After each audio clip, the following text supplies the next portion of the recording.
یہ جو سفید ریش چشمے لگائے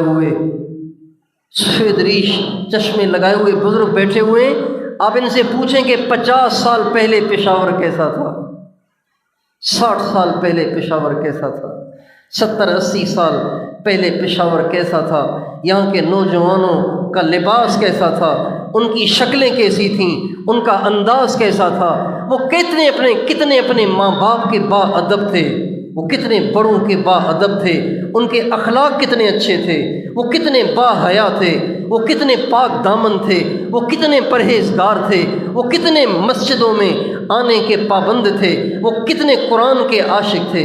ان سے پوچھ کے دیکھیں۔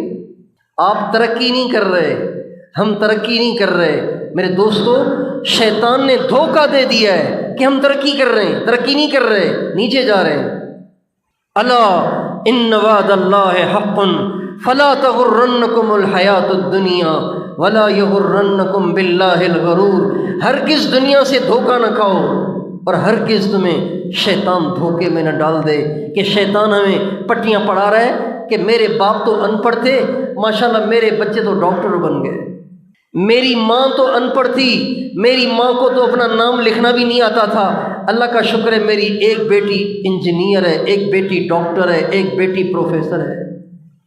یہ شیطان پٹیاں پڑھا رہا ہے کہ تم نے بڑی ترقی کر لی ہے۔ میرے دوستو، اپنے آپ سے یہ بھی پوچھیں کہ جتنی باپرد آپ کی ماں تھی، آپ کی بیٹی اتنی باپرد ہے؟ جتنی با حیا آپ کی ماں تھی اتنی با حیا آپ کی بیٹی ہے؟ جتنا پاک دامن آپ کا والد تھا اتنا پاک دامن آپ کا بیٹا ہے؟ جتنا اللہ اور اس کے رسول کا عاشق آپ کا والد، آپ کا دادا، آپ کا پردادا تھا اتنا عاشق آپ کا بیٹا ہے، آپ کی نسل ہے۔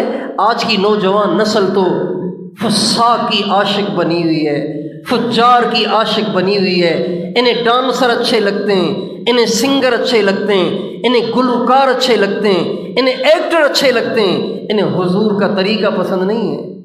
اگر آپ کی نسل کا آئیڈیل کوئی ایکٹر بن گیا ہے، کوئی کرکٹر بن گیا ہے، کوئی سنگر بن گیا ہے، کوئی ڈانسر بن گیا ہے، تو آپ نے ترقی نہیں کی۔ اگر آپ کی نسل کے آئیڈیل حضرت محمد مصطفیٰ احمد مجتبیٰ صلی اللہ علیہ وسلم بن گئے، آپ نے ترقی کی ہے۔